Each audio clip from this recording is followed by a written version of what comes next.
I wanted to start by the picture that is painted in the piece, like you traveling back from Zagreb on the plane, on the coach, the front rows of seats containing the head coach, Thomas Tuchel, his staff, the co-owners there as well, and the players filing awkwardly past and knowing that the atmosphere you could cut with a knife. I think one source in the piece said it was so silent up there. The writing was obviously on the wall after the defeat against Zagreb, but this has been coming for quite some time, hasn't it, Simon? Yeah, I mean, the only hesitation in the back of your mind, you've been hearing rumblings for quite a while, and we actually wrote as part of Tuchel's anniversary read all the way back in January that essentially pretty much all the attacking players weren't happy, or there were a lot of attacking players that weren't happy and were looking to leave. That's clearly not a good sign, and things haven't improved since then. Of course, a couple of those attacking players have left in Lukaku and Werner. But getting back to the events Tuesday night, I was opposite the dressing room door. It's always a mixed zone. Sometimes you sort of think, what's the point in going there? On a night like that, that's, even if you know no one's going to stop in the back, you just know there's no point going there because no one's going to talk to you. But it's what you see that can sometimes paint the story better than words can. And the way that the players sort of drifted out one by one, ashen faced. Look, you don't expect them to be singing and dancing after a defeat like that. But the coaching staff, and then Tuchel comes out. I sat in on his press conference where he again was struggling to come up with answers of how to fix these problems. And he just looked a very isolated man. He wasn't with his coaching staff. He wasn't with his closest confidants in that camp. And whilst I'm not going to pretend I didn't sort of see the announcement coming, as in on Wednesday morning, because I thought he's done enough to earn a bit more time, it didn't shock me that it had come to pass this soon. David, from your point of view, you've obviously been following the story all the way. You know, we were last speaking to each other on deadline day. New signings had come in. One in particular, in Pierre-Emerick Aubameyang, very much someone who was connected with Thomas Tuchel in the past at Borussia Dortmund. From the outside looking in, for people that, you know, aren't inside that Chelsea bubble, it might look ruthless. It might look knee-jerk. But this politically, the struggle between Tuchel and Boehly and other members of the hierarchy at Chelsea, which has seen so much change, has been strained for quite some time, hasn't it? Yeah, it has. And I don't think we should be too kind of sensationalist about this. It was never going to be an easy relationship. Thomas Tuchel carried the weight of Chelsea on his shoulders through that takeover process. Of course, Chelsea were operating under sanctions, and he was the kind of man holding it all together from a public perspective, but also internally with players and staff, trying to win matches, qualify for this season's Champions League. And then they go into the changeover from Abramovich to Boehly Clearlake. Then comes a transfer window with an ownership who, let's face it, have not got any experience prior of football, soccer, English football, Premier League. And so they were kind of learning on the job. And the most experienced person in all of that operation was Thomas Tuchel.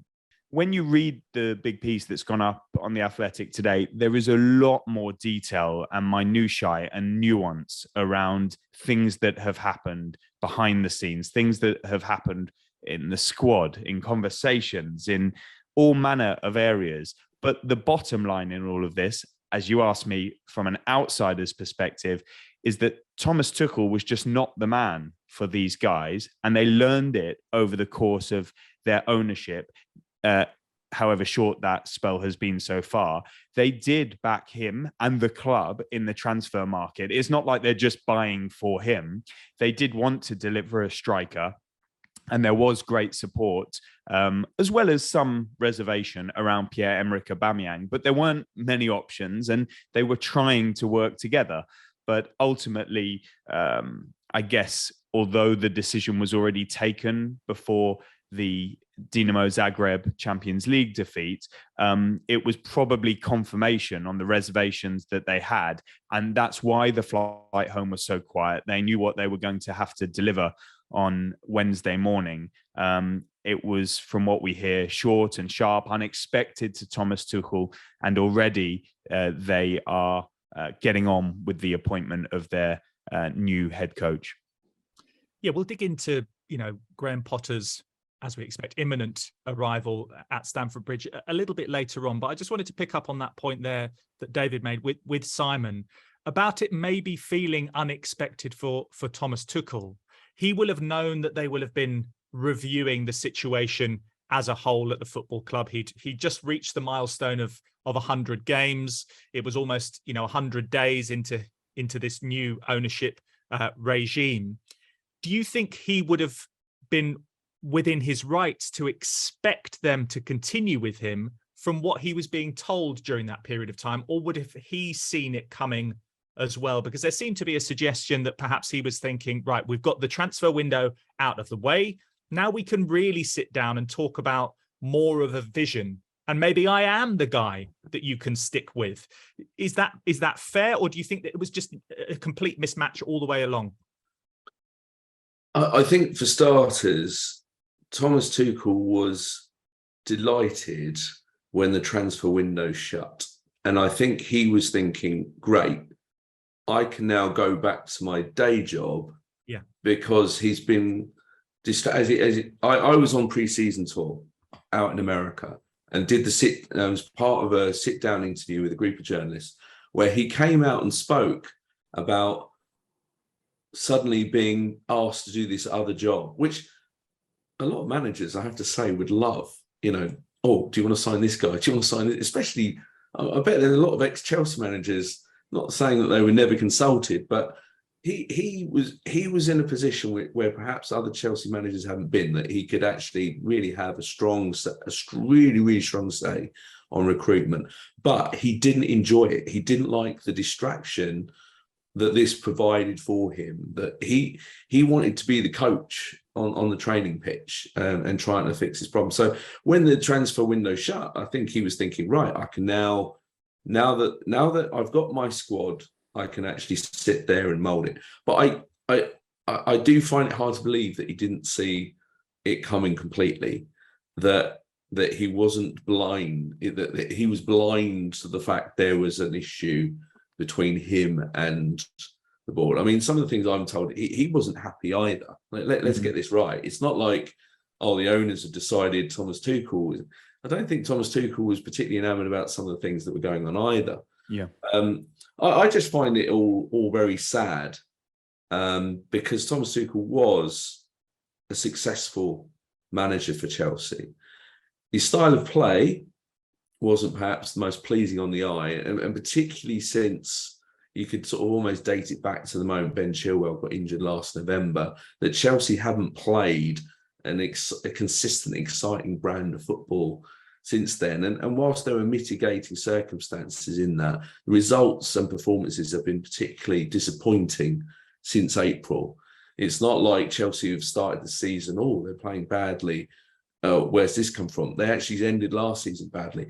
So again, I think if you're the new owners, and touching on David's point about examining the first 100 days, I think they have actually also examined going back to the whole calendar year and are seeing a downward trend in performances and results, and thinking, well, as good a manager as he's been, and I think there was a genuine desire when they arrived and took over the club to make Thomas Tuchel the long-term guy.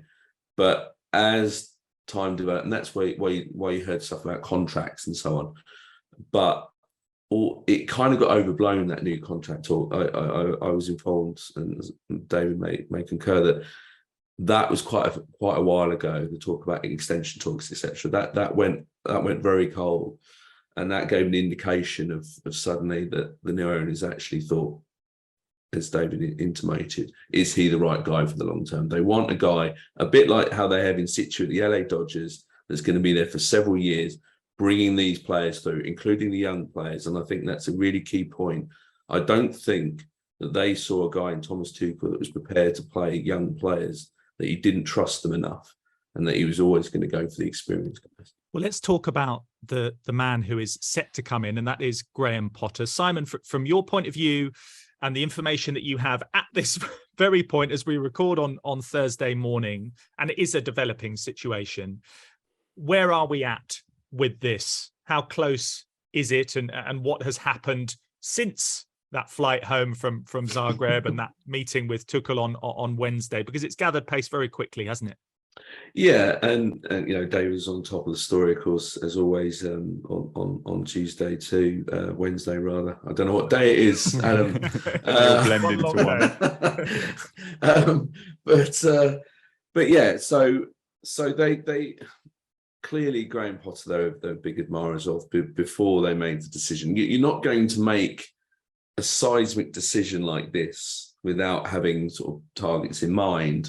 And that's why it emerged very quickly on Wednesday that Graham Potter was first choice, Mauricio Pochettino was number 2, and I heard there were 2 other names as well. One of the other names I heard was Julian Nagelsmann, quite interesting enough. But a meeting was quickly, it was very clear quite early on that Brighton, I think that was key, Brighton was sort of gave permission for Chelsea to speak to Graham Potter. That's a sign that there's a great relationship between the 2 clubs.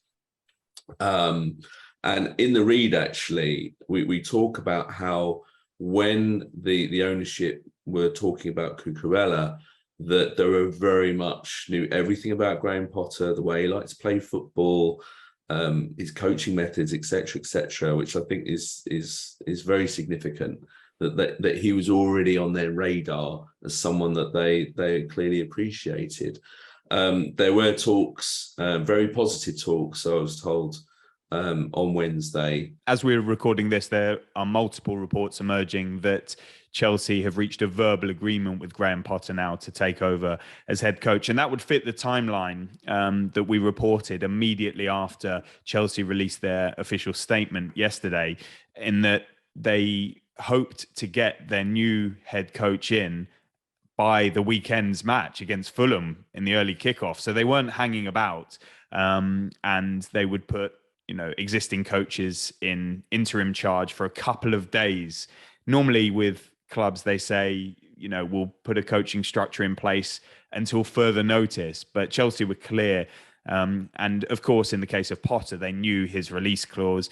And it seems some groundwork has gone into this. And it's wrong of us to suggest that conversations took place in the background for a period of time, because we don't know that. But what I mean is, if you read the in-depth piece on The Athletic today, it explains some in-depth knowledge that Todd Boehly had about Graham Potter during the negotiations with the representatives of Mark Cucurella. And it seemed that Potter was somebody that had caught the eye of the ownership at Chelsea, and they had spoken glowingly of him. I had heard that in conversations. People who have spent time with Todd Boehly and Badad Eghbali had said that they had been very impressed by Graham Potter. And then, there have been dealings between Chelsea and Brighton for quite some weeks now. There was the famous dinner that we reported that took place after a Premier League shareholders meeting over the summer that was hosted by Todd Boehly, in which he invited representatives of all of the other 19 Premier League clubs to dine with him. And it later emerged that it was at that dinner where he started discussing the potential transfer of Carney Chukwuemeka from Aston Villa to Chelsea with Aston Villa's chief executive, Christian Purslow, and also the Cucurella transfer. The ball started rolling there when he was discussing that possibility with Brighton officials. So that sort of environment that Chelsea had created has led them to this point, or Chelsea's ownership had led them to this point where they've seemingly been able to take very swift and decisive action to bring in a man who Simon describes to you there.